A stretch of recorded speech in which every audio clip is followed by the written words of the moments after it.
Nakuha mo lahat ang gusto mo. Sinaid mo ang bansang Pilipinas. Ginawa mo siyang dry.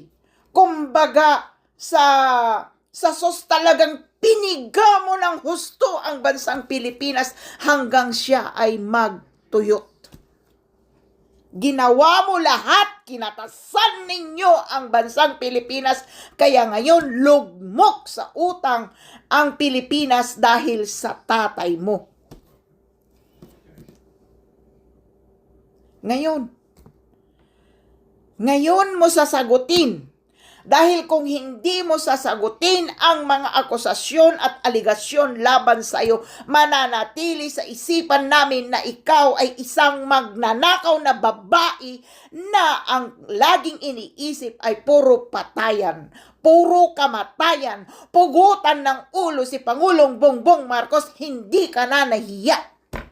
Ano kaya kung may magsasabi sa social media na ikaw ay pupugutan ng ulo, ano ang mararamdaman mo? Siyempre, mararamdaman mo ang naramdaman ni Pangulong Bongbong Marcos noong sinabi mo na gusto mong pugutan ng ulo ang isang presidente ng Pilipinas dahil gusto mo agawin ang pagkapangulo ng Pilipinas, gusto mo agawin ang kanyang upuan para ikaw ay magiging pangulo dahil tuyong-tuyo na kayo.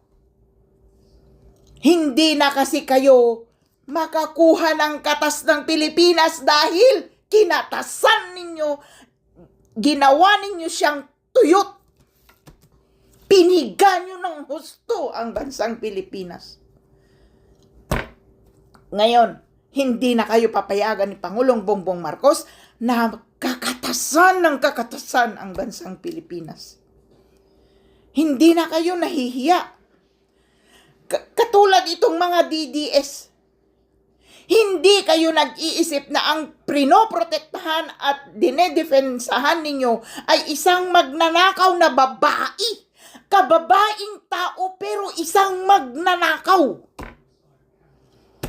Gusto niyang patalsikin si Pangulong Bongbong Marcos at ipalit ninyo itong tamad na lustay magnanakaw pa at ang isip kriminal. Kapal ng mukha nyo, hindi nyo iniisip ang mga kapwa nyo Pilipino, pero ang nasa isip ninyo ay ang bulsa nyo na mapupuno kung si Sara Duterte ang magiging Pangulo ng Pilipinas. Mga walang hiya kayo. Mga walang hiya kayong mga Duterte.